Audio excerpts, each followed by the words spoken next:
এই ভিডিওতে আমরা এক্সেলের শিট সম্পর্কে জানবো। আমরা কিভাবে একটা শিট থেকে আরেকটা শিটে কপি করে নিতে পারি বা একটার পর একটা শিট আমরা এক্সেলে নিতে পারি, এই সম্পর্কে দেখব। দেখেন আমার এখানে নিচে অনেকগুলা শিট আমি নাম লিখে রেখেছি।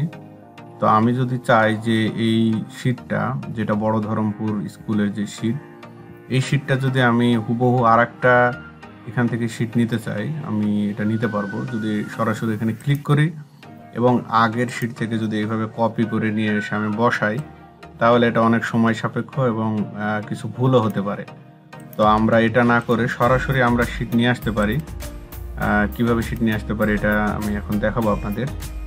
এই যে বড় ধরমপুর যে শিটটা, এই শিটের উপর আমরা মাউসে রাইট ক্লিক করব, দেন দেখেন মুভ অর কপি, এটাতে আমরা একটা ক্লিক করব।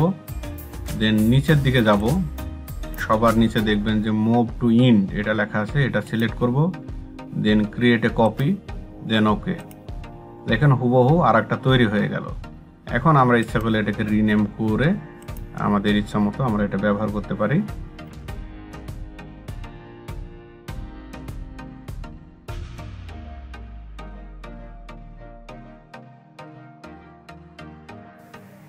সেটার আরও কিছু জিনিস দেবো। আমি যদি চাই সেটা প্রোটেক্ট করব পাসওয়ার্ড দিয়ে, আমি এখানে প্রোটেক্ট করে দিতে পারি।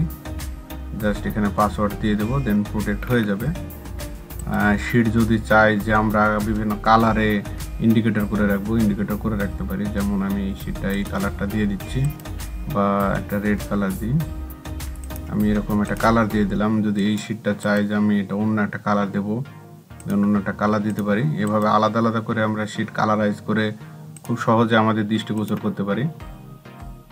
আমরা যদি একটা ব্ল্যাঙ্ক শিট নিতে চাই, জাস্ট এই যে নিউ শিট, এই প্লাস বাটনে ক্লিক করলে একটা শিট চলে আসবে, এরকম ব্ল্যাঙ্ক একটা শিট চলে আসবে।